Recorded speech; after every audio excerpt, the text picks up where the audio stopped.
এগুলো এরকম লাল করে ভেজে নিয়েছি, তুলে নেব। দেখুন উপরটা ঠিক যতটা মুচমুচে হয়েছে, ভেতরটা দেখুন ঠিক ততটাই জুসি হয়েছে। দেখুন। নমস্কার বন্ধুরা, সুপ্রিয়া কিচেন আবারও আপনাদের সবাইকে স্বাগত জানাই আরো একটা রেসিপিতে।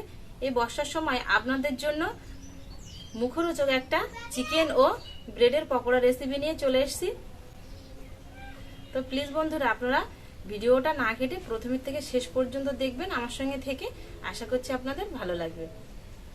বৃষ্টি আর আসছে আর যাচ্ছে, সেই জন্য বন্ধুরা কাটাকুটি আর আপনাদের সাথে শেয়ার করছি না, সরাসরি কিন্তু আমি রেসিপিটা বানানোই আপনাদের সাথে শেয়ার করছি। তো আপনারা কিন্তু সেইভাবে মানিয়ে নেবেন, ছোট বোন হিসেবে, মেয়ে হিসেবে, বা দিদি হিসাবে, বা বন্ধু হিসাবে। পকোড়া বানানোর জন্য প্রথমে আগে পকোড়ার ডোটা বানিয়ে নেব। এখানে একটা পাত্র নিয়েছি, আমি এখানে পাউরুটি নিয়েছি। পাউরুটিগুলো কিন্তু আগে থেকে এরকম গুঁড়ো করে নিয়েছি, আর পাউরুটিটা আমি কিন্তু সব সময়তে গুঁড়ো করেছি। তো আপনারা যদি চান তাহলে এই সাদা অংশটা নিয়ে এই কালো অংশটা বা এই লাল অংশটা বাদ দিতে পারেন। আমি সব সময়তে নিয়েছি। পাত্রের মধ্যে নিয়ে নেব পাউরুটির গুঁড়োটা। আর নিয়েছি চিকেন, একদম বোনলেস চিকেনগুলো আমি নিয়েছি, এরকম একদম কিমার মতো কুচি কুচি করে কেটে নিয়েছি। এই চিকেনের কুচিগুলো দিয়ে দেবো, আর দিয়ে দেবো লঙ্কা কুচি, ধনে পাতা কুচি, 3টে মিডিয়াম সাইজের পেঁয়াজ কুচি। আচ্ছা, এখানে আপনাদের বলাই হয়নি, 3টে আমি চৌকো যে ব্রেডগুলো পাওয়া যায় না, সেই ব্রেডের টুকরো নিয়েছি ওইরকম গুঁড়ো করে। আদা গ্রেট করে দিয়ে দেবো, তবে আপনারা আদা বাটা দিতে পারেন, গ্রেট করার তবু দিলে একটু ভালো লাগে। যে কোনো পকোড়ায় গ্রেট করা আদা দেবেন, দেখবেন ভালো লাগে খেতে। 6 কোয়া রসুন নিয়েছি, এগুলো গ্রেট করে দেব।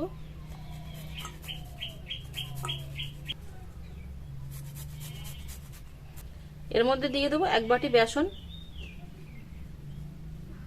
স্বাদ অনুযায়ী লবণ দেব, লাল লঙ্কার গুঁড়ো দেব 1 চামচ, ধনের গুঁড়ো দেবো 1/2 চামচ, জিরের গুঁড়ো দেবো 1/2 চামচ, গোলমরিচের গুঁড়ো দেবো 1/2 চামচ, মৌরি ভাজা গুঁড়ো দেবো 1/2 চামচের একটু কম, মানে 2 চিমটি মতো, গরম মশলার গুঁড়ো দেবো 1/2 চামচের একটু কম। এবার সবকিছু দিয়ে আগে মাখিয়ে নেব, তারপরে যদি জল লাগে তাহলে এর মধ্যে জল দেব। কারণ লবণ দিলে তো পেঁয়াজ আছে আর তার মধ্যে পাউরুটি আছে, পাউরুটিতে খুব একটা জল টানে না, আর পেঁয়াজের থেকে জল বেরোয়। যদি জল লাগে তাহলে সামান্য একটু আধটু দেব। অল্প একটু জল দেব, 2 চামচ মতো।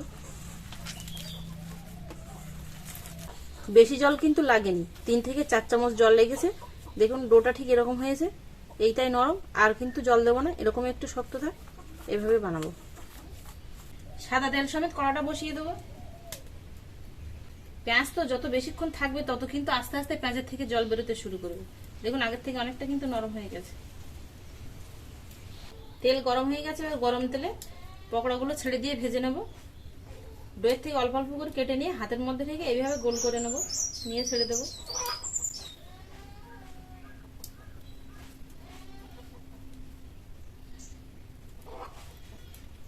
যে সকল বন্ধুরা আমার ভিডিওগুলো দেখছেন, নূতন বন্ধু, আপনাদের অনেক অনেক ধন্যবাদ। আর যে সকল বন্ধুরা এখনো আসছেন বা আসবেন, আপনাদেরও অনেক অনেক ধন্যবাদ জানাই। আমার এই রেসিপিগুলো যদি আপনাদের কাছে ভালো লেগে থাকে তাহলে প্লিজ বন্ধুরা চ্যানেলটিকে সাবস্ক্রাইব করবেন, লাইক করবেন, আর অবশ্যই করে কমেন্ট করবেন। আর আপনাদের আত্মীয় স্বজনদের কাছে প্রচুর প্রচুর শেয়ার করবেন। আমি একটা একটা করে গোল করে ছাড়ছি, তবে আপনারা একসঙ্গে গোল করে তারপরে বানাতে পারেন। আর দেবো না, এবারে একটু উল্টিয়ে দেবো, নইলে আবার পুড়ে যাবে। অনেকটা হয়ে গেছে, আর একটা করে দিচ্ছি তো। উনুনের জালটা মিডিয়াম থেকে লোতে রেখে ধীরে ধীরে ডিপ ফ্রাই করে নেবো পকোড়াগুলো। খুব জোরে জাল দিলে কিন্তু উপরের অংশটা পুড়ে যাবে, কারণ পাউরুটি দেবা। এ সাইডে ভাজা হতে থাক, এ সাইডে আমি বাকি পকোড়াগুলো একটু এভাবে গোল করে নিই, তাহলে তাড়াতাড়ি হয়ে যাবে।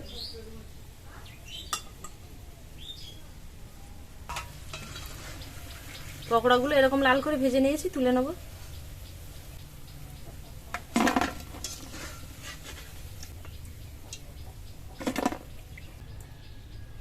বাকিগুলো দিয়ে দেবো।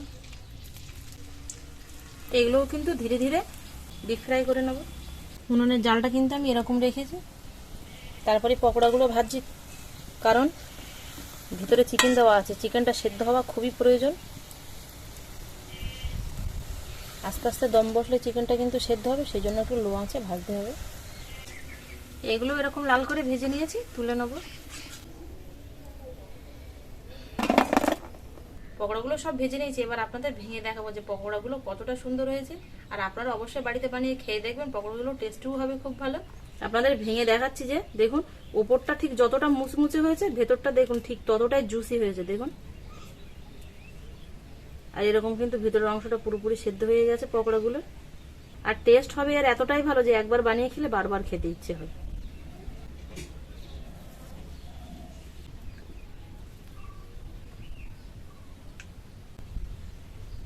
যারা যারা এখনো বানিয়ে খাননি, আপনারা অবশ্যই বানিয়ে খেয়ে দেখবেন, আশা করছি আপনাদের ভালো লাগবে।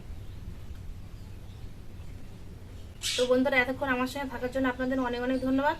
আবারও দেখা হচ্ছে আপনাদের সাথে পরে নতুন কোন রেসিপিতে। ততক্ষণ আপনারা সবাই ভালো থাকবেন ও সুস্থ থাকবেন।